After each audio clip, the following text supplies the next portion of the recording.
All right, let's talk about 2025, because it wasn't just another year for artificial intelligence. It was the year of a massive fundamental leap. So we're going to look back at how AI evolved from, just generating text and images into an active reasoning force that actually started to reshape our world. This quote right here, this is the single most important idea to get. The whole game changed the moment AI stopped being a passive tool that just answered our questions and started actually taking action. This is the story of how that happened. So you might be asking, how did this massive transformation happen? Was it one big thing? Well, no. It wasn't a single event. It was really 4 interconnected shifts that built on top of each other. And we're going to walk through each one to see how this new era of AI was really born. Okay, so this map basically lays out the entire story of 2025. It all kicked off with a fundamental change in how AI works, what we're calling the reasoning revolution. That's all about AI learning to think before it speaks. Then, of course, that new brain needed a way to interact with the world, which led to the agentic shift, giving AI control over digital tools. Once AI could act, well, it started to have a huge physical and biological impact, becoming like a co-inventor in labs and clinics. And underpinning this whole thing was the infrastructure reality, the massive build-out of chips and data centers needed to power it all. We're going to break down each one, starting with that revolution in reasoning. This right here is the bedrock. It's the foundation for everything else that followed. See, before 2025, AI was incredibly fast, but it didn't really think. It was more like a brilliant pattern matcher. That all changed with a totally new approach to building intelligence itself. So the crucial distinction here is between what psychologists call System 1 and System 2 thinking. For years, AI was pure System 1, fast, intuitive, like a gut reaction. It was amazing at matching patterns, but that was pretty much it. In 2025, AI got good at System 2. Instead of just blurting out an answer, models were given thinking time to deliberately reason through a problem step by step, just like we do when we're solving a complex puzzle. And the catalyst, the spark that lit this whole fire, came in January 2025. It became known as the DeepSeek shock. This new model came out of nowhere and proved that this advanced, PhD-level reasoning wasn't just some theory. And not only was it possible, it could be done for a tiny fraction of the cost. This one event completely upended the market. And this chart just brilliantly illustrates that economic earthquake. We went from frontier models costing over $100 million to train down to under $6 million. I mean, that's insane. Suddenly, this incredible new power wasn't just in the hands of a few tech giants.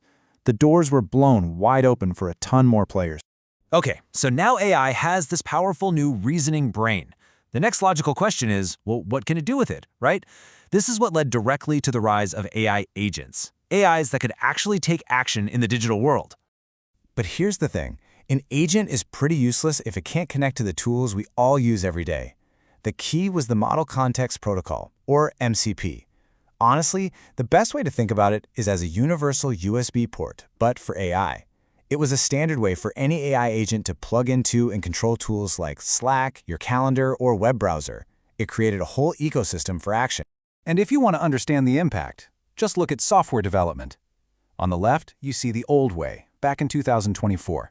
You had developers meticulously writing every single line of code, totally focused on getting the syntax just right. And then, this is 2025. The job completely flipped. The focus was no longer on syntax, but on intent. Developers could just describe what they wanted in plain English, and an AI agent would write, test, and deploy the code for them. This new way of working, which people started calling vibe coding, was a total revolution in how we create software. So with a new brain and a new way to act, the results started to spill out from the digital world into the physical one. And this led to some truly astonishing, miraculous breakthroughs. AI became a true partner in scientific discovery. In biology, models started mapping the so-called dark matter of our DNA. And in materials science, you had autonomous agents in chemistry labs designing and running their own experiments, discovering completely new materials for things like next-gen batteries.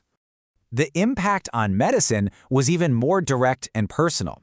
We saw robotic surgery become 40% more precise, and new gene therapies were developed that, in some cases, actually restored hearing. We're not talking about small efficiencies here. These were tangible, life-saving applications. And to put a number on that impact that really lets it sink in a massive study with 30,000 patients, a new model was able to do the impossible, It diagnosed 1/3 of previously undiagnosed rare diseases.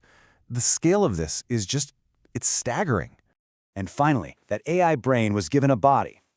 Through huge advances in robotics, these intelligent agents could now interact with the physical world.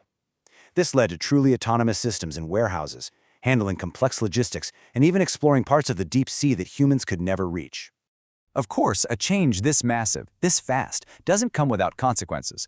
This incredible new capability forced society, the economy, and governments to grapple with a whole new set of realities and a whole new set of rules. In the market, you could feel this real tension.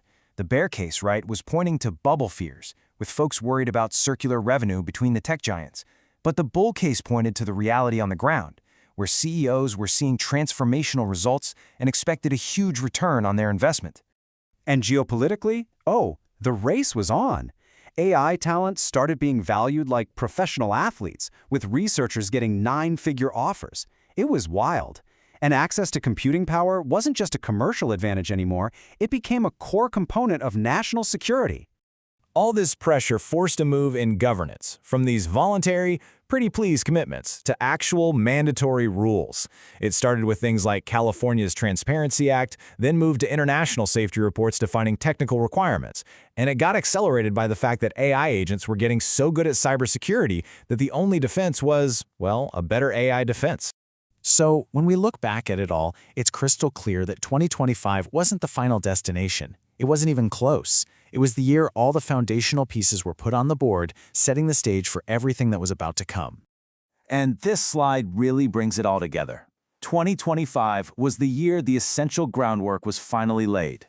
The infrastructure was built, those crucial standards like MCP were agreed upon, and the core problem of AI reasoning was finally solved. All the pieces were now in place for the next chapter. And that leads us to this crucial takeaway. If 2025 was the year we finally established the capability, the year we figured out how to do all this, then 2026 was poised to be the year of deployment, the year it was rolled out everywhere, reshaping entire industries. Which, of course, leaves us with the big question. 2025 proved what was possible.